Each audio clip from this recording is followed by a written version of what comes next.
네, 안녕하세요. IoT 전략연구소의 김학용이라고 합니다. 1시간 동안에 IoT 기술 동향과 창업 사례에 대해서 말씀을 좀 드릴 예정인데요.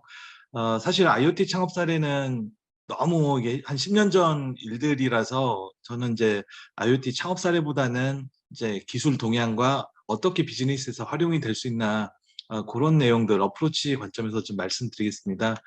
저는 IoT 전략연구소를 지금 운영하고 있고요.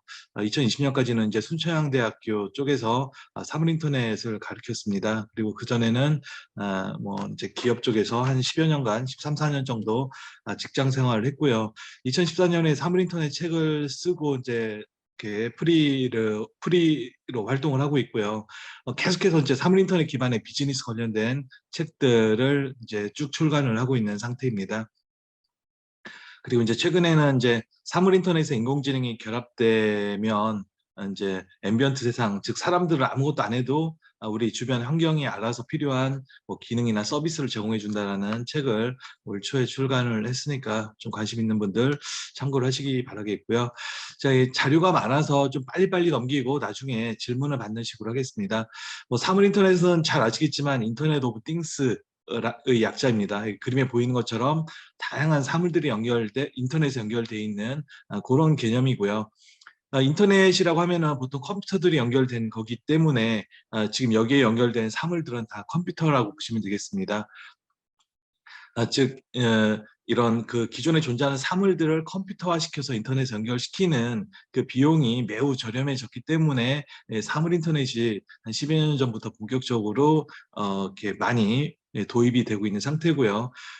지금은 이제 이거는 그냥 당연한 걸로 얘기가 되고 있고 이렇게 인터넷에 연결된 사물들을 바탕으로 해서 거기서 생성되는 데이터, 그 데이터를 인공지능이 처리를 해서 뭔가 이제 고도화된 서비스를 해주는 그 뭐 지능형 사물 인터넷, 더 나아가서 뭐 앰비언트 서비스 쪽으로 어떤 이제 컨셉이 좀 발전해 나가고 있는 상태고요.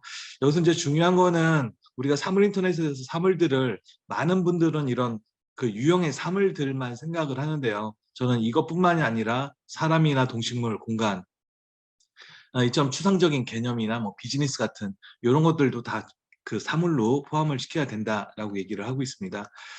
사물 인터넷 시스템은 이런 식으로 구성이 됩니다. 기본적으로 이제 사물 인터넷 디바이스, IoT 디바이스가 존재해야 되는데요. 여기에는 여러 개의 센서, 액추에이터, 그다음에 통신 모듈이 들어가게 되고요. 얘네들을 컨트롤할 수 있는 마이크로 프로세서가 들어가게 됩니다. 그리고 이제 이런 다양한 IoT 디바이스들이 뭐 무선 통신 기술, 주로 무선 통신 기술들을 통해서 인터넷에 연결되게 되겠고요. 인터넷상에는 다양한 IoT 서비스 플랫폼들이 존재하게 되고요. 데이터를 주고받는 통신 프로토콜 등의 통신 프로토콜에도 다양한 기술들이 좀 존재합니다. 이 중에서 이제 최근에 메터라는 통신 프로토콜이 이제 주목을 받고 있는 그런 상황입니다.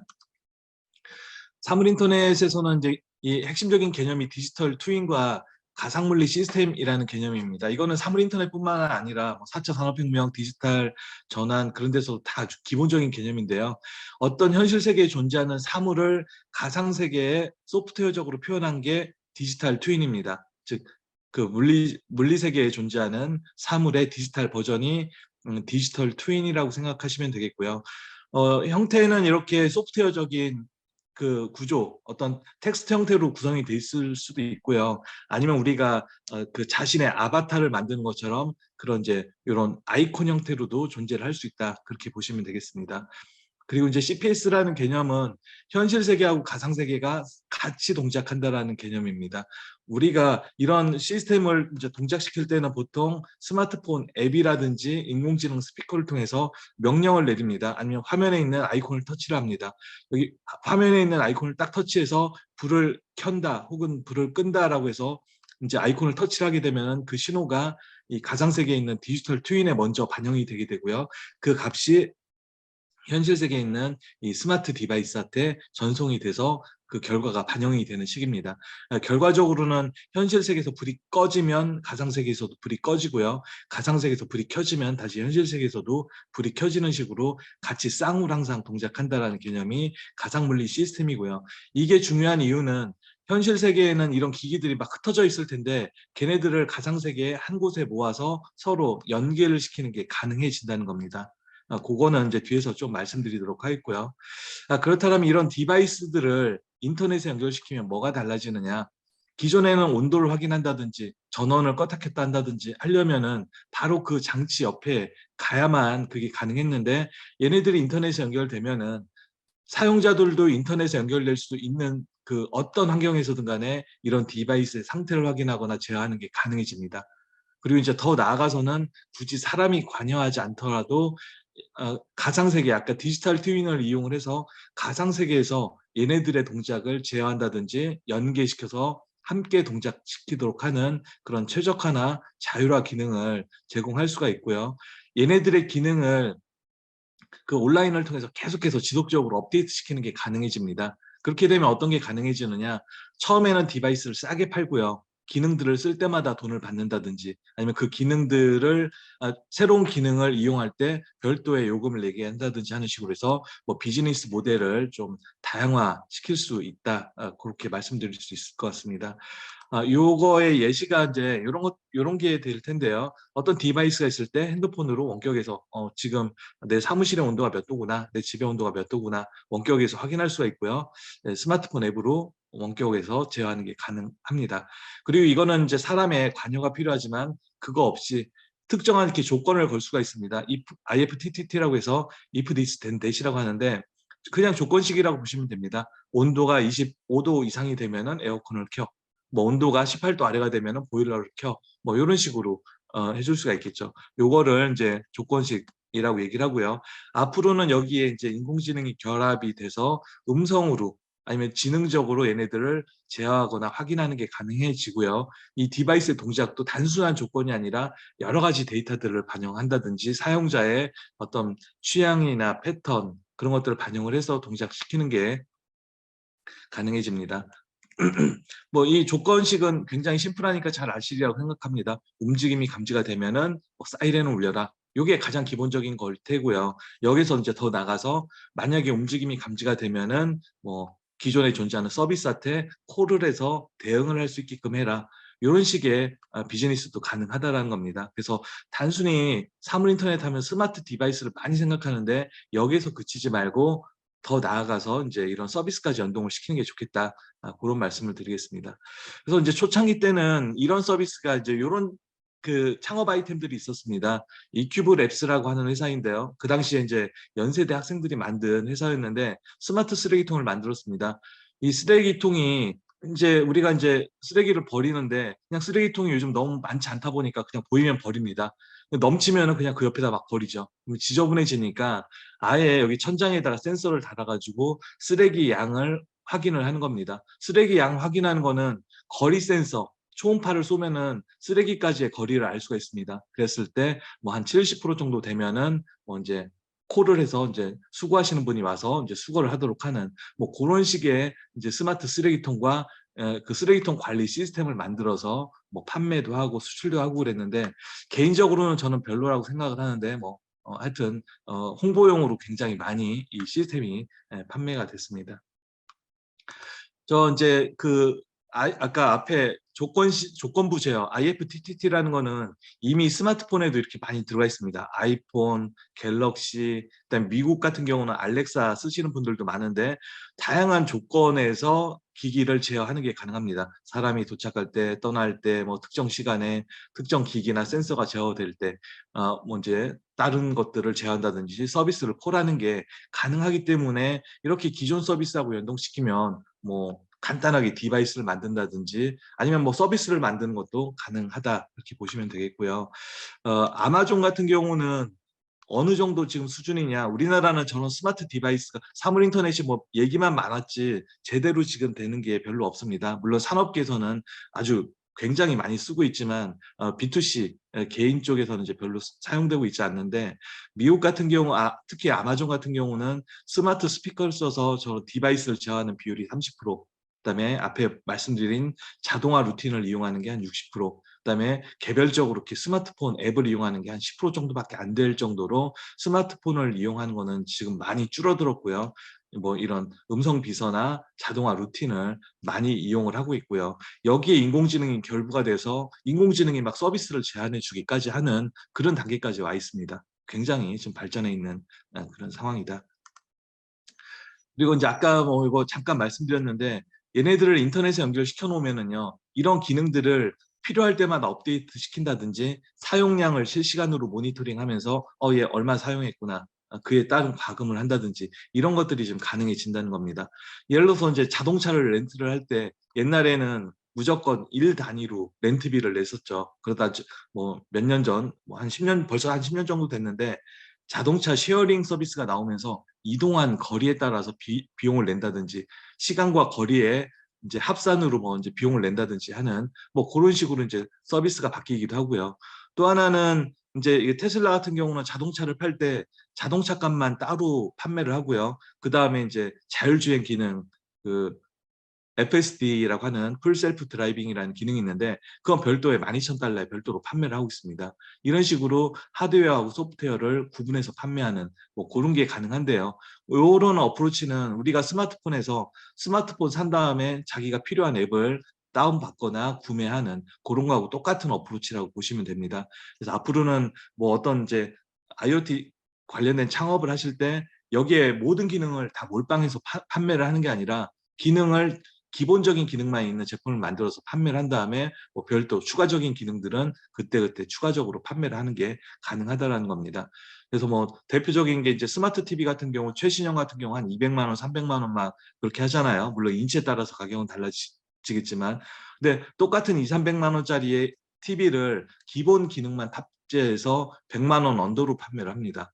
그 다음에 뭐 특정한 기능을 쓰려고 하면 그때 그 기능을 쓰시려면 추가로 5만 원을 내세요. 10만 원을 내세요. 뭐 이런 식으로 추가 기능을 판매하는 식으로 하는데요.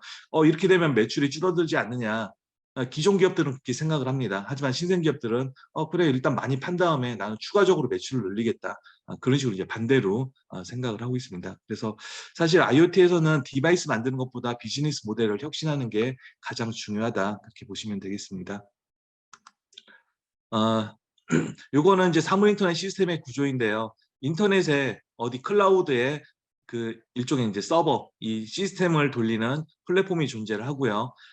우리 가정에는 뭐 이런 게이트웨이, 뭐 공장이나 특정한 사이트에도 이런 게이트웨이 장치들이 존재해야 되겠죠. 그리고 이제 그 사이트에 맞는 뭐 스마트 기기들이 존재를 하게 됩니다. 스마트 홈을 예를 들자면 뭐 스마트 가전도 있을 거고요. 스마트 액세서리들도 있을 것 같습니다. 그리고 얘네들을 제어하는 이런 컨트롤 장치들도 이제 존재를 하게 됩니다. 만약 공장이라면 이제 스마트 기기들이 존재를 하겠죠. 그렇게 존재하고요. 기존에는 플랫폼이 클라우드에 존재했었는데 이 클라우드에 존재를 하게 되면 모든 기기 제어 데이터들이 다 클라우드, 즉 사업자 쪽으로 넘어가게 됩니다. 그 자체가 프라이버시 침해 가능성을 내포하고 있기 때문에 최근에는 이 그 플랫폼 기능의 일부를 사용자 단으로 내리는 엣지 컴퓨팅 관점에서 엣지 컴퓨팅의 개념이 많이 주목을 받고 있고요. 그리고 아까 잠깐 얼핏 말씀을 드렸는데요. 이런 스마트홈 쪽 같은 경우는 이 스마트홈 기기들을 연동시키는 메터라고 하는 표준이 작년 말에 이제 발표가 됐고요. 1.0 버전이 발표가 됐고 이제 올 가을에 한 1.2 버전이 발표될 예정인데 그렇게 되면 스마트 액세서리뿐만이 아니라 스마트 가전까지도 다 이 사물인터넷 플랫폼에 연결이 되고 뭐 뒤에서 이제 한번 말씀을 드릴 텐데 굉장히 좋은 특성들을 좀 제공을 하게 됩니다. 그래서 이제 다시 한번 뭐 사물인터넷 시장이나 스마트홈 시장이 좀 다시 열리지 않을까 그런 생각을 지금 하고 있습니다. 이런 식으로 이렇게 돼 있는 것들을 연결 기반의 사물 인터넷이라고 합니다. 커넥티드 IoT 뭐 그렇게 얘기를 하는데 얘네들 그냥 현실 세계에 존재하는 사물들을 인터넷에 연결시켜서 클라우드에 존재하는 플랫폼이 얘네들을 제어해주는 그런 수준에 불과합니다. 어떤 조건을 만족하면은 다른 디바이스를 제어하라. 그 정도인데요. 여기에 이 디바이스들이 생성해낸 데이터를 바탕으로 해서 지능적인 동작을 이제 제공해 주는 게 지능형 IoT의 개념이 되겠고요. 이 지능형 IoT에서 더 넘어가서 이 지능을 개별 디바이스 쪽으로 내려보내는 겁니다. 아니면은 아까 말씀드렸던 이제 집안에 있는 엣지 컴퓨팅, 엣지 컴퓨팅 서버 장치 쪽으로 내려보내서 로컬하게 지능적인 서비스를 제공하도록 하는 것을 자율형 IoT라고 하는데, 저는 그냥 뭐 지능이 어디 있든 간에 이게 뭔 상관이냐, 이 두 가지를 다 합쳐서 지능형 IoT 그렇게 얘기를 하고 있고요. 최근에는 이제 이쪽이 좀 주목을 받고 있습니다. 지능형 IoT는 AI 플러스 IoT의 개념, 즉 IoT의 인공지능의 기술을 덧붙인 것을 이제 지능형 IoT라고 하는데, 이제 용어로는 이렇게 씁니다. Artificial Intelligence of Things. 예, 이런 식으로 얘기를 하고요. 이 개념은 뭐 일본에 있는 그 샤프라는 기업이 2015년에 이제 처음 이제 제시한 개념인데, 뭐 말 그대로 IoT만으로는 차별화를 시킬 수가 없으니까 좀 지능적인 IoT 서비스를 한번 제공해 보자라고 해서 만든 그런 컨셉이고요. 그렇다면 이 인공지능이 어디에 활용이 되느냐? 사용자 인터페이스 방식을 고도화시킨다거나 디바이스의 기능을 고도화시킨다거나 아니면 기존에 존재하던 뭐 서비스나 서비스 프로세스를 고도화시키는데 사용이 될 수가 있다는 겁니다. 그래서 각각을 좀 살펴보면은요. 인터페이스 방식은 기존에는 이제 스마트폰 앱으로 디바이스를 제어한다든지 뭔가 뭐 이렇게 뭐 설정을 변경한다든지 그런 식이었는데, 그게 최근에 뭐 이것도 뭐 벌써 한 8년, 9년 정도 됐죠. 인공지능 스피커가 등장하면서 이제 음성으로 이 앱을 대체하는 식으로 좀 바뀌었고요. 최근에는 이렇게 디스플레이가 많이 사용되기 시작을 합니다. 음성으로 하게 되다 보면은 굉장히 인터페이스하는데 한계가 있다 보니까 이 디스플레이와 음성을 같이 쓰는, 흔히 얘기해서 이제 멀티모달이라고 얘기를 하는데요. 이런 식으로 좀 바뀌어 나가고 있고요. 뭐 뒤에서 또 말씀드리겠지만 뭐 동작이라든지 여러 가지 그 이제 인터페이스 방식들을 같이 사용을 하게 됩니다. 그리고 이제 여기에 최근에는 인공지능 그 챗GPT 같은 기술이 결합이 되고 있습니다.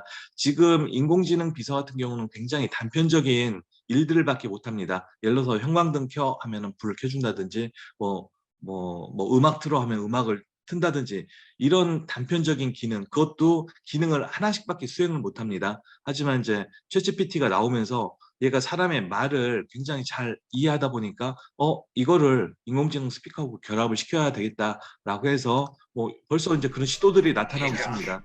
Open the shade, stop the music, turn off the lights, and what's the weather?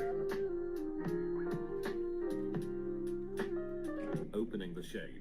예, Music stopped. 지금 뭐 이렇게 쉐이드를 열고 음악 멈추고 불 끄고 뭐 날씨 어때 이렇게 네 가지를 물어봤는데 그걸 한꺼번에 다 알아서 대답을 해주는 뭐 이런 식으로 동작을 합니다. 지금의 챗GPT 자체로는 그걸 So 못 this is 하는데요. Josh AI. There's a lot that we can do with it, but we've recently decided.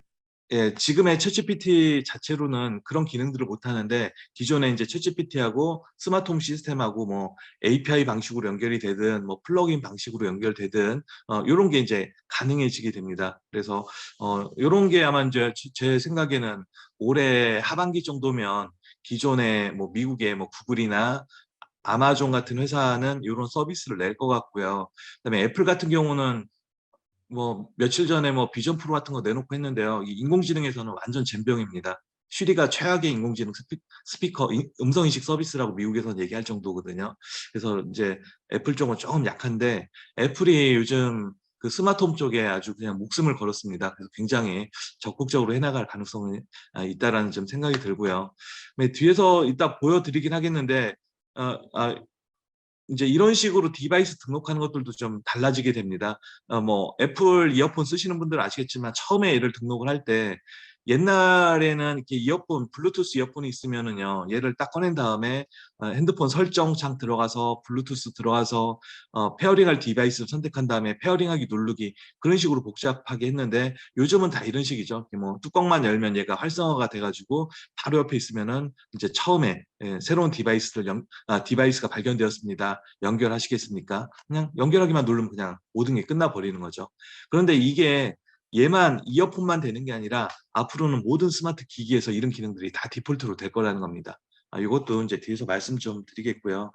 그 다음에 이제 이런 식의 동작 기반의 인터페이스 장치들도 많이 나오고 있습니다. 이거는 해리포터의 마술봉인데요. 여기에 움직임 센서를 집어넣어서 동작을 익히는 한 겁니다.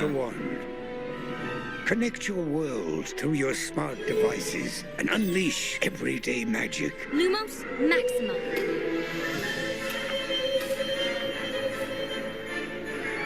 Nox. Incendio. Expecto Patronum. Unlock over 50 spells. Meteorologics.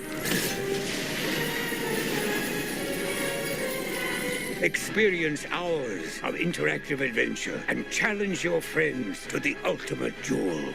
Hold your wand at the ready. 3, 2, 1. Expelliarmus. Well done. Yes. The Harry Potter Magic Caster Wand. The ultimate wand experience. 예, 뭐 저 제품을 사실은 제가 특허를 내려고 한 3년 전인가 특허를 내려고 했더니만 이미 2003년에 국내에서 특허가 똑같은 게 나왔더라고요. 그랬는데 돈을 안 내서 2006년에 소멸이 됐습니다. 그래서 저 아이템을 만들면은 저는 굉장히 시장을 만들 좀 물건을 많이 팔 수 있을 이제 그런 좀 저기가 있을 것 같은데 제가 이제 이 창업하는데 그쪽에 좀 사업하는데 재능이 없어서 그냥 이런 거 있으면 잘 만드시면 제가 팔아드리겠다 그런 얘기를 하고 있는데 뭐 저런 것도 하나의 좋은 아이템이 될 것 같고요. 사실 스마트홈 같은 경우는 뭐 스마트홈이나 기타 IoT 기기는요 국내에서는 이렇게 그 자체로는 비즈니스하기가 쉽지 않습니다. 그 우리나라 이제 뭐 주거 환경이나 사용자들이 느끼는 고객 가치가 굉장히 제한적이기 때문에 비싼 돈 내고 저기 봐요 마술봉도 벌써 10만 원 정도 이상의 판매가 되는데 10만 원짜리를 사서 불 껐다 켰다 하는데 쓴다? 이건 현실성이 좀 떨어지는 거죠. 근데 그래서 이제 결국은 그거를 극복할 수 있는 방법이 필요한데 한 가지 방법이 꼬마 애들 시장을 먼저 두드리는 게 하나의 방법일 수 있다는 겁니다.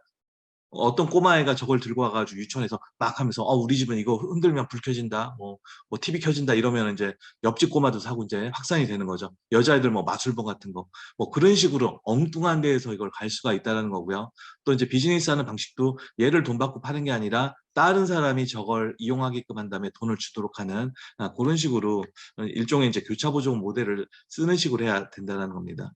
그리고 이제 이런 기술도 있습니다. 요거는 최신 핸드폰에는 UWB라고 하는 무선통신 기술이 다 들어가 있습니다. 그걸 이용을 하는 건데요. 그 UWB 기술은 어떤 특성이 있느냐? 방향과 거리를 거의 정확하게 알아냅니다. 거리 정확도는 한 10cm 이내, 방향은 3도 이내의 정확성이 있는데 한 3도 정도 된다라고 하면은 실내에서 굉장히 큰 오차가 아닙니다. 먼 거리에서는 큰 오차가 될 수가 있는데 뭐 10m 이내, 뭐 5m 이내의 거리에서는 오차가 아주 굉장히 작아질 수가 있는 거죠. 그래서 이제 특정한 물건의 방향과 거리를 인식을 해서 디바이스를 제어한다든지 하는 그런 데 사용할 수가 있는 건데요. 이것도 좀 잠깐 For now, I'm 보겠습니다. calling this app Point because you can just point your iPhone at any HomeKit device and it'll show you the matching controls. All you do is point and click. Seriously. It's the same gesture you've used to turn on your TV a million times. If I walk around the room, you can see the little dots at the top there represent the lights around me. Hopefully you can tell just how responsive this is. Now if I want to add a new one, I just have to place my phone next to it, register the location, and then select the device. And there it is. 네, 이런 식으로 아주 간단하게 디바이스도 등록을 하고 그다음에 뭐 불을 껐다 켰다, 뭐 밝기 조절, 뭐 색상 조절까지도 다 할 수가 있고요. 그다음에 이제 최근에 인공지능 기술이 이제 접목되면서 동작을 인식을 한다든지 사물을 뭐 인식을 해서 추적을 한다든지 하는 그런 게 가능해지고 있습니다. 예를 들어서 이제 카메라가 있는데요. 오른쪽 요 영상을 보시면은요. 예전에 이제 제가 쓰던 카메라인데 제가 이렇게 움직이면 사람을 인식을 해서 자동으로 패닝을 해줍니다. 패닝 틸팅을 해줍니다. 만약에 사람이 아니라 나는 고양이를 키운다. 그럼 고양이까지도 다 인식을 해주는 거죠. 그리고 지금 얘 같은 경우는 한 사람 정도만 인식을 하는데요. 요즘 워낙 인공지능 기술이 발전을 하다 보니까 동시에 뭐 몇십 명까지도 인식을 해서 뭔가 이제 추가적인 그 후속 서비스를 만드는데도 사용되고 있습니다. 그리고 이런 손동작까지도 인식을 해서 뭐 손동작이 뭐 이렇게 V 표시일 때는 불을 켜주고 뭐 손동작이 이렇게 다 손바닥을 폈을 때는 불을 꺼주는 식으로 특정한 동작에 특정한 디바이스 제어 기능을 연계시켜서 쓸 수도 있겠고요. 그다음에 이런 기능들을 아무나 하면 안 되니까 사용자 인식 기술과 이제 결합을 해서 권한이 있는 사람일 때만 뭔가 서비스를 하게끔 해주도록 하는 그런 식의 기술들도 이제 많이 개발되고 있습니다. 지금 이 사람이 나를 쳐다보면서 인공지능 스피커를 쳐다보면서 얘기를 하고 있고, 그다음에 얼굴 보니까 권한이 있는 사람이고 목소리도 그 사람 맞고 이런 것들을 다 일일이 찾아서 이제 서비스를 해주게 되는 거고요. 이게 이제 인터페이스 방식의 지능화 부분이 되겠고요. 다음은 이제 디바이스 기능의 고도화 부분인데, 여기 왼쪽에 이제 보면은 왼쪽 사진 보면은요, 로봇 청소기가 강아지 똥을 뭉개고 간 그런 상황입니다. 이거는 여기다 이제 초콜릿 푸딩으로 이제 그냥 시뮬레이션을 한 건데, 실제로 이런 거에 대한 클레임이 많아서 최근에는 모든 로봇 청소기 회사들이 다 이렇게 여기다 이제 카메라하고 라이다 센서를 달아서 여기 전선이 있네, 여기 양말이 있네, 걸레가 있네, 예, 이런 식으로 이제 땅바닥에 떨어져 있는 것들을 인식한 다음에 피해서 청소를 하는 그런 로봇 청소기들을 지금 이제 만들고 있는 그런 상황입니다. 이 그 장치에 인공지능 칩셋이나 기능들을 추가를 해서 그렇게 고도화된 기능들을 제공을 하는 거죠. 예, 이런 식으로 이제 강아지 똥을 만나게 되면 피해가는 뭐 그런 것들이 되겠고요. 뭐 카메라에서도 이제 그런 기능들이 아까 뭐 보여드렸는데요. 지금 요거는 특정한 매장에 설치하는 AI 카메라인데, 그때 동시에 200명까지도 실시간으로 분석을 할 수가 있다라고 하고요. 얼굴을 보면서 이 사람이 남자인지 여자인지, 그다음에 연령대, 그다음에 옷차림도 구분을 할 수가 있고, 이 사람의 돌아다니는 뭐 그 이제 루트, 그다음에 매장에 체류하는 시간, 뭐 그런 다양한 지표들을 뽑아가지고 뭐 매장 점주한테 제공을 한다든지, 그 분석 데이터를 이제 만들어서 추가로 서비스를 제공한다든지 하는 그런 식으로 이제 사업을 하고 있고요. 이거는 아마 SKT 쪽에서 이제 어떤 스타트업이 만든 그 솔루션을 가져다가 지금 사업을 하고 있는 걸로 알고 있습니다. 예, 이런 식으로 되는 거죠. 그런데 아직까지는 저 사물 인터넷이나 이런 스마트홈 기기들이 굉장히 사용하기가 어렵습니다. 뭐 사용자 가치도 좀 없긴 없지만, 그것보다 더 문제가, 저걸 쓰고 싶어도 내가 이걸 산다면 어떤 데다가 붙여서 써야 될지도 잘 모르겠고요. 설치 문제도 있고 설정 이슈도 있고요.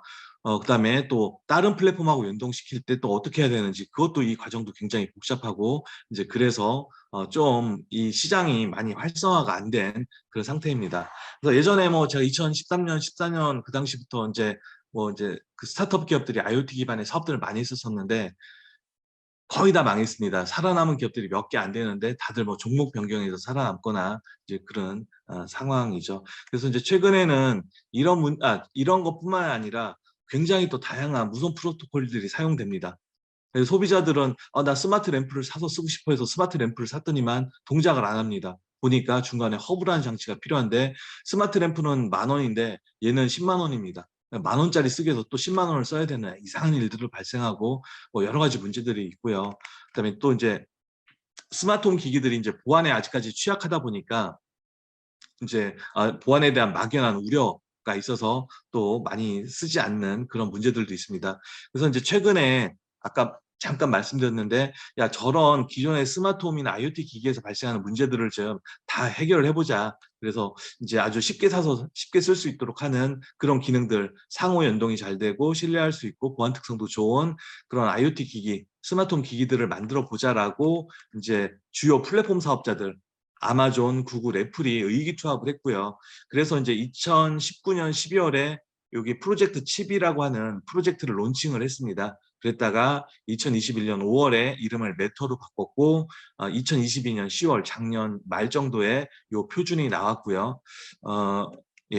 작년 말에 표준이 나왔고, 그다음에 이제 올해 그 한 10월 달 정도 되면은 1.2 버전이 나올 텐데요. 맨 처음에는 이제 여기 1.1에서 가전이 포함될 줄 알았는데 1.2로 이게 연기가 됐습니다. 그래서 1.2 버전에서 다양한 백색 가전에 대한 표준까지 만들어지면은요, 아마 내년부터는 이쪽 시장이 굉장히 좀 활성화가 되지 않을까 그런 생각을 좀 하고 있습니다. 이 메터 표준은 앞에 나왔던 문제들을 다 해결을 하면서 이제 쉽게 쓸 수 있고, 뭐 IP 프로토콜 기반이고, 멀티 어드민 특징이 있고, 로컬 컨트롤 특징이 있다라고 이렇게 얘기를 하는데요. 이걸 좀 하나씩 살펴보면은, 예전에는 내가 어떤 스마트 기기를 사서 쓴다 그러면은 이 제품이 이런 플랫폼에 연동이 되는지, 아니면은 이 회사에 별도의 앱만 써야 되는지, 그런 것들을 일일이 확인하면서 사서 써야 됐는데, 이제는 그런 거 필요 없이 요 메터라고 하는 로고만 확인하고 제품을 사면은 어디든지 다 갖다 붙여 쓸 수 있게 된다. 굉장히 좋은 특징이 있고요. 그다음에 플랫폼에 디바이스를 등록해서 쓰는 것도, 옛날에는 별도의 앱을 지금 마이크 켜진 분이 계신데요. 마이크를 좀 꺼주시기 바랍니다. 별도의 앱을 설치를 하고 그 앱을 통해서 이제 디바이스를 등록하는 복잡한 과정을 거쳤는데요. 이제는 이따 보여드리겠지만, 뭐 여기서 보여드리겠습니다. 이렇게 가만히 핸드폰을 켜놓고 있으면 새로운 디바이스를 딱 이렇게 전원을 켜면은 핸드폰에 새로운 디바이스가 나타났습니다. 이렇게 뜹니다. QR 코드를 찍으면 그냥 연결하기만 누르면 그냥 자동으로 연결이 돼버립니다. 그 다음에 이거를 어떤 플랫폼에 연결할 것이냐, 구글에 연결할 것이냐, 이브에 연결할 것이냐, 아니면 다른 플랫폼에 연결할 것이냐, 이 플랫폼에만 자신이 원하는 쓰고 싶은 플랫폼만 잘 선택해서 연결해 주면은 그냥 끝난다는 겁니다.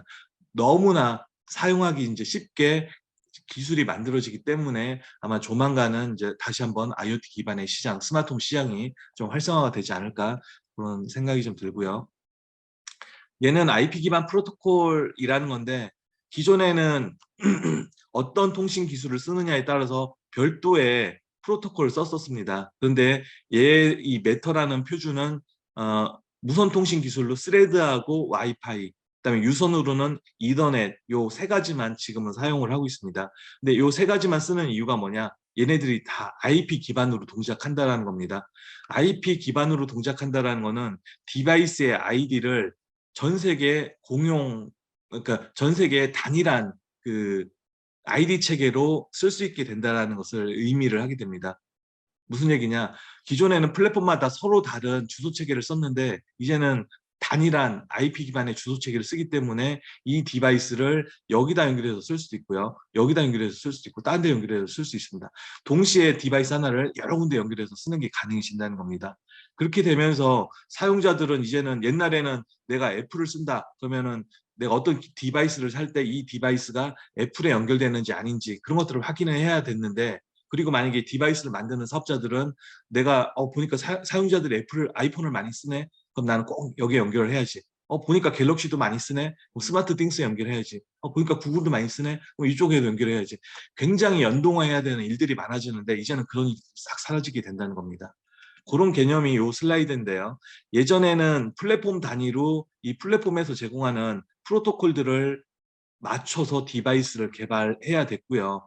마찬가지로 플랫폼 사업자들은, 야, 우리 이런 프로토콜이 있으니까 이런 거 맞게 니네들 개발해 라고 하면서 디바이스 개발자들을, 그러니까 디바이스 회사들을 좀 모았었는데, 이제는 그럴 필요 없다는 겁니다. 디바이스 개발하시는 분들이 이 메터라는 표준을 따라서 디바이스를 개발하면은 어떤 플랫폼이든 간에 다 연결해서 쓸 수 있기 때문에 사용자들은 더 많이 디바이스를 구매할 거고요. 그 다음에 이제 나중에 사업을 한다 하더라도, 옛날에는 만약에 스마트 띵스 지원하는 제품을 만듭니다. 근데 이걸 외국에다 수출하는 게 쉽지가 않거든요. 만약에 외국 사람들은 뭐 만약에 삼성 거 잘 안 쓰고 애플 것만 쓴다, 그럼 이제 그쪽에는 판매하는 게 쉽지가 않겠죠. 근데 이제는 그런 거 상관 안 해도 된다는 겁니다. 그냥 이 메터만 지원하면은 어떤 플랫폼이든 간에 다 갖다 붙여서 쓸 수 있기 때문에 제품을 판매하는 것들도 이제 굉장히 용이해진다, 그런 개념이고요. 이렇게 되면은 어떤 제품을 동시에 여러 개의 플랫폼에 붙여서 쓰는 것도 가능합니다. 하나의 램프를 여기다도 연결하고 여기다 다 네 군데에다 다 연결해서 쓰게 되면은 얘로 불을 껐다 켰다 그런 게 가능해집니다. 그런 예를 좀 하나 보여드리면요. Turn off this energy. Alexa, turn on ETH Energy.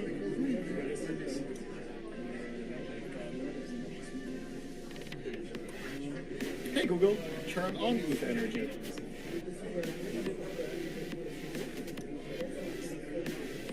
예, 이런 식으로 서로 다른 지금 4개의 플랫폼이 있는데요. 저 플랫폼을 이용해서, 그러니까 하나의 그 스마트 램프, 에너지라고 하는 스마트 램프가 4개의 플랫폼에 동시에 연결돼서 하나의 플랫폼으로 얘를 제어하면은 그게 동시에 다른 데 다 반영이 되고요. 또 얘로 또 제어를 하면은 또 모든 데 다 반영이 되고, 이런 식으로 사용자들은 굉장히 편리하게 사용할 수 있게 된다. 이제 그런 얘기를 좀 말씀드린 거고요.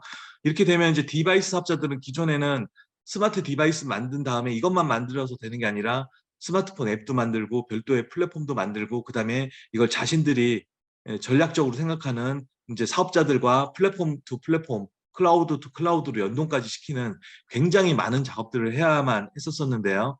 이제 앞으로는 그런 게 필요 없이 그냥 이 메터 표준을 지원하는 디바이스만 만들면은요, 자체 앱도 안 만들어도 되고요, 자체 플랫폼도 안 만들어도 되고, 그냥 소비자는 이 제품을 사다가 아무 플랫폼, 자기가 쓰는 플랫폼에다가 다 붙여 쓸 수 있게 됩니다. 굉장히 어떤 시장을 확대할 수 있는 그런 기회가 커지는 거죠. 하지만 이제 안타까운 점은 이런 좋은 특성이 모든 디바이스 제조사들이 이런 좋은 특성을 다 누릴 수 있기 때문에 그만큼 경쟁은 심해질 수 있다. 뭐 그런 얘기가 되겠고요. 네, 앞으로는 이제 기존에는 이런 식으로 어떤 제품들은 애플에서는 로컬에서 제어됐고요. 뭐 구글이나 아마존, 삼성, LG, 뭐 기타 등등등등은 다 클라우드에서, 애플 빼놓고는 다 클라우드에서 이 디바이스들을 제어하는 그런 식이었었습니다. 그런데 이 방식이 뭐 프라이버시 이슈나 여러 가지 문제들이 좀 있다 보니까 이 메터에서는 모든 기기들, 메터만 지원하면은 얘네들은 여기 애플에도 연결할 수 있고 구글에도 연결할 수 있고 또 다른 플랫폼에도 연결할 수가 있고 동시에 여러 군데 연결할 수가 있고요. 또 중요한 거는 이렇게 제어되는 게 다 로컬에서 제어하게 된다. 이렇게 기존에 구글에서만 쓰던 제품들도 다 애플에도 연결될 수 있고 로컬에서 제어가 되게 된다. 뭐 이런 특성을 좀 제공을 하게 된다는 겁니다. 그래서 앞으로는 사물 인터넷 기기 만들 때 무조건 메터부터 살펴보셔야 될 것 같다. 그런 말씀입니다.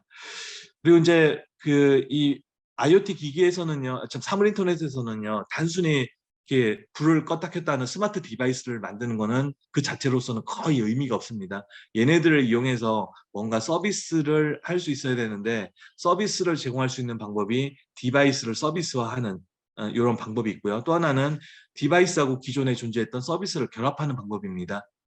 그래서 이제 디바이스의 서비스화는 크게 뭐 구독 서비스, 하드웨어, 소프트웨어 분리, 사용량 기반 모델, 관리 서비스 모델 이런 것들이 있고요. 이건 뒤에서 설명드리겠고요. 디바이스하고 서비스의 결합은 이 디바이스를 판매하는 게 쉽지가 않기 때문에 기존 서비스를 활성화시키는 수단으로 기존 스마트 디바이스를 사용한다라는 그런 방법이 되겠습니다. 그래서 뭐 제품하고 컨텐츠를 결합한다든지 이 제품을 이용해서 기존의 리테일 서비스를 활성화시킨다든지 이 제품을 이용해서 스마트 디바이스를 이용해서 기존의 오프라인 서비스를 활성화시키는 뭐 이런 식의 방식으로 서비스화를 시킬 수가 있고요.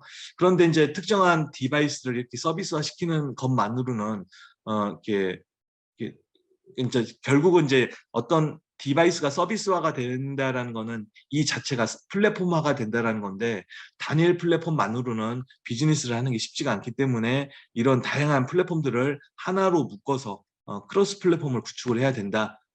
그런 말씀을 추가로 좀 드리겠습니다. 이런 크로스 플랫폼이라는 거는 요즘 카카오에서 오만 잡다한 서비스 다 제공하잖아요. 네이버에서 오만 잡다한 서비스를 다 제공하잖아요. 그런 식으로 단일 플랫폼만 가지고는 시장 경쟁력을 가질 수가 없기 때문에 자신들이 개발한 서비스 플랫폼과 타사 혹은 자신들의 또 다른 서비스 플랫폼을 같이 결합하는 그런 식으로 이제 가져야 되고요. 이런 과정을 통해서 고객들의 어떤 이용 부담을 최소화시킬 수 있도록 하는 그런 노력을 해야 된다는 겁니다. 뭐 디바이스의 서비스화의 대표적인 사례들은 가장 대표적인 게 이 렌탈 서비스입니다. 이거는 사실 그냥 장기 할부 판매 서비스에 불과할 수도 있는데요. 요즘은 이런 제품들이 인터넷에 연결되면서 얘네들이 얼마나 뭐 사용이 됐는지, 얘네들의 상태는 어떤지 뭐 그런 것들을 이제 확인한 다음에 추가적인 관리 서비스나 아니면 사용량 기반 서비스를 제공하는 식으로 발전을 하고 있습니다. 대표적인 예를 들면은 여기 이제 식기세척기가 있는데요. 얘 같은 경우는 옛날에 200만 원을 주고 판매를 했습니다. 그게 한 가지 비즈니스 모델이고요. 요즘은 얘를 그냥 무상으로 식당에다 설치를 해줍니다. 식당에다 무상으로 설치를 해준 다음에 식당이 이제 식당업을 하면서 얘를 계속 쓰겠죠. 하루에 뭐 몇 번을 쓸지 모르겠는데 그 쓰는 것들을 그 식기세척기가 다 체크를 해놓습니다. 오늘은 A코스 5번, B코스 10번, 그 다음날은 A코스 7번, 뭐 B코스 12번 이런 식으로 날마다 어떤 프로그램들을 몇 번 썼는지를 다 체크해 놓은 다음에 그달 말에 이번 달은 A코스는 뭐 150번, B코스는 200번 썼으니까 뭐 6만 원 이런 식으로 이제 사용량에 따라서 과금을 해주는 뭐 그런 방식이 되겠습니다. 그리고 이제 이런 디바이스들 뭐 이런 것도 되겠고요. 뭐 산업용 기기들도 그렇고 여기다 이제 센서들을 많이 박아서 이 장치가 지금 상태가 괜찮은지 나쁜지 뭐 이렇게 소모품 같은 경우는 교체해야 될 시점이 다가왔는지 그런 것들을 확인한 다음에 관리 서비스를 제공해 주는 것들도 가능합니다. 이런 경우는 이제 뭐 빅데이터나 인공지능 기술하고 이제 같이 결합이 돼야 되겠죠. 뭐 이런 것들도 가능하고요. 올 초에 CES에서 나온 이제 제품 중에 위딩스라는 제품이 있는데 이거는 소변을 감지하는 그런 이제 그 키트, 소변 분석 키트를 여기 이제 카트리지가 있는데 요거를 요 안에다 넣어가지고 소변을 볼 때마다 이 카트리지가 한 바퀴씩 조금씩 도는 겁니다. 90일 동안 이용할 수가 있다고 하는데 하여튼 뭐 하루에 한 번씩 돌아서 이 사람의 소변 상태가 어떻다 그거를 핸드폰으로 이제 데이터를 보내주는 겁니다. 이 자체에서 분석을 한 다음에 데이터를 보내주면 이제 클라우드에서 당신은 뭐 이제 뭐 소변을 분석해 보니까 뭐 건강 상태가 어떻습니다. 뭐 어떻게 하십시오라고 이제 건강 가이드를 해준다든지 뭐 병원이나 뭐 치료 방법, 뭐 개선 방법들을 제안해 준다든지 하는 식으로 뭐 서비스를 지금 제공을 하고 있고요. 이런 게 이제 보편적인 형태라는 겁니다.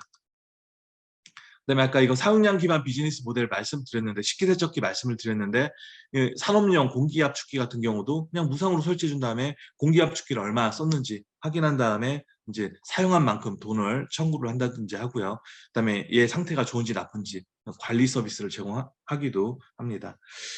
그다음에 이제 디바이스와 서비스 결합 같은 경우에 뭐 이런 TV하고 이런 컨텐츠 서비스를 결합해서 판매하기도 하고요. 인공지능 스피커하고 뭐 멜론 같은 서비스를 결합해서 판매를 하기도 하고 뭐 여기 이제 화상통화나 줌 서비스 그런 것들하고 이제 결합해서 같이 판매하기도 하고 뭐 이런 것들도 가능합니다.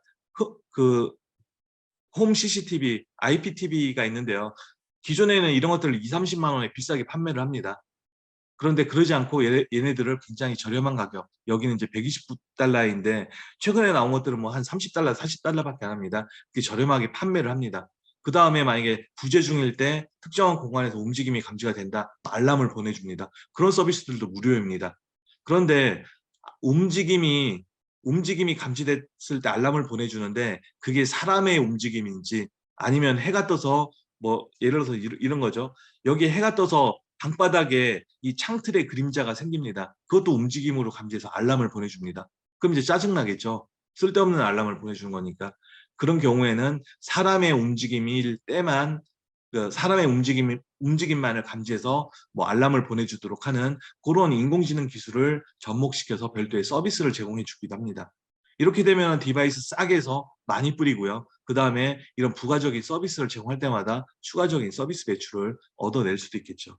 뭐 이런 것들도 가능하고요. 그다음에 이건 옛날 거의 사용되지 않는데요.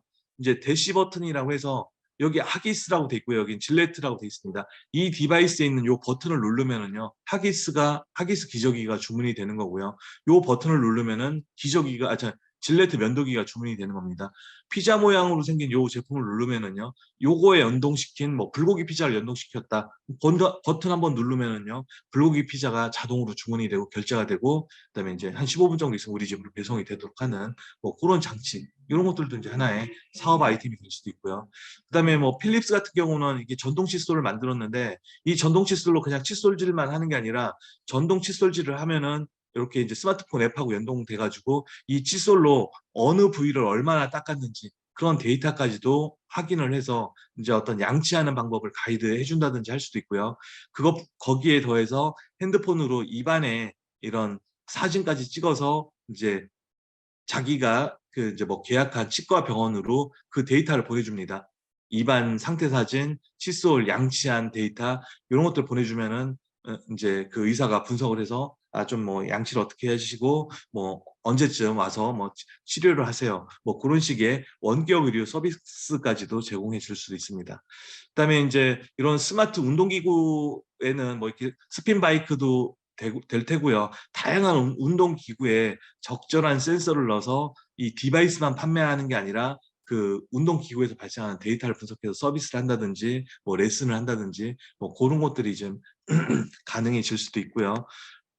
뭐 아까 대시 이런 기능이 더 발전해서요. 이런 식으로 무게를 재는 스마트 체중계처럼 무게를 재는 장치를 만든 다음에 여기에 이렇게 물건을 올려둡니다. 예를 들어서 여기에 이렇게 생수를 올려놨다. 예, 생수 하나당 무게가 500g이다. 그럼 얘가 자기 위에 올라가 있는 생수가 지금 몇 병인지를 계산을 해냅니다. 그 다음에 사용자들이 하나씩 가서 이제 가져다 먹잖아요. 그걸 인식한 다음에 이제 생수가 지금 3병, 4병밖에 안 남았으니까 주문을 해줘야 되겠구나. 자동 주문을 하는 그런 서비스를 제공해 주기도 하고요. 제가 사용하고 있는 아마존의 전자레인지 같은 경우는요. 여기서 팝콘을 튀겨 먹으면은 팝콘이 지금 몇 봉지가 남았네. 알아서 자기가 주문을 해줍니다. 뭐 그런 쪽으로 사용하기도 하고 그렇습니다. 그래서 단순하게 인터넷에 연결되는 디바이스를 만드는 게 중요한 게 아니라 이걸 가지고 다른 서비스를 이렇게 활성화시키는 거 그런 게 이제 굉장히 중요해진다. 그런 말씀을 좀 드리겠고요. 요거는 우리나라의 알고케어라고 하는 기업인데요. 그 비타민 그 제조기를 만들었습니다. 여기 보면은 하나, 둘, 셋, 넷, 다섯, 여섯, 일곱, 여덟 개에서 8개의 카트리지를 넣는 그런 홀이 있고요. 여기에는 비타민 A, B, C, D, E, F, G 밖에 서로 다른 비타민들을 집어넣습니다. 비타민 카트리지를 집어넣습니다. 그다음에 여기 디스플레이가 있는데 여기에서 이제 자신의 정보를 딱 설정을 해주면은 자신에 맞는 그 이제 비타민이 아래로 만들어지는 겁니다. 이런 식으로 이제 입자 서로 다른 비타민들이 떨어지는 거죠. 이 비타민은요 저의 건강 상태 그날의 컨디션 정보를 바탕으로 해서 이제 얘네들이 만들어주게 되는 겁니다. 간단하게 동영상을 좀 보시면은요. 오늘 건강 상태, 내 오늘 몸 상태에 맞는 걸 체크를 해줘야 돼요. 근데 누를 때 한 번 누르면 운동 전인데 심각도라고 나오죠. 여러 번 누르면 더 심각도가 세지고. 그래서 오늘 긴장을 좀 많이 했다. 뭐 이런 식으로 하고 눈피로, 눈건조 이렇게 체크를 해주는 이유는 뭐냐면 이렇게 체크를 한 상태에서 기본으로 저희 그 보험공단이라든지 이런 데서 데이터를 기본으로 받아서 제 몸에 맞는 영양소가 나오겠지만 요 오늘 몸 상태를 또 체크를 하면 요거에 맞춰서 조금 더 변형이 되거든요. 그래서 조금 더 정확한 그렇게 해서 이제 비염까지 있다 이런 식으로 체크를 하고 시작을 딱 누르면 이제 나오기 시작할 겁니다.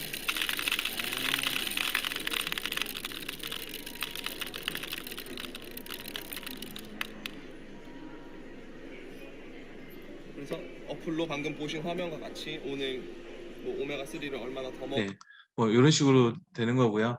뭐 이상으로 이제 준비한 자료는 다 말씀드렸고요. 마지막에 이제 이 말씀만 드리고 마치도록 하겠습니다. 이게 제프 베조스가 2019년에 아마존 CEO였죠. 12년 9월달에 킨들이라고 하는 그 전자책 리더 일종의 이제 태블릿 같은 걸 판매를 하면서 이런 얘기를 했습니다. 우리는 고객들이 우리 디바이스를 살 때 돈을 벌고 싶지 않고 우리 디바이스를 이용할 때 돈을 벌고 싶다. 무슨 얘기냐? 이제 디바이스를 판매하는 시대는 끝났고요. 그 디바이스를 잘 활용해서 돈을 벌 수 있는 그 비즈니스 모델을 혁신해야 되는 시대가 됐다라고 얘기를 했습니다. 그래서 이제 이런 식으로 앞으로는 비즈니스를 하셔야 된다는 거고요. 뭐 저하고 관련된 뭐 카페나 블로그 같은 거 제가 운영하는 것들, 뭐 페이스북 같은 게 있으니까 나중에라도 이쪽에서 이제 필요한 정보들 찾아보시고요. 뭐 필요하시면 이메일 보내주시면 나중에 한번 또 따로 연락을 좀 드리도록 하겠습니다.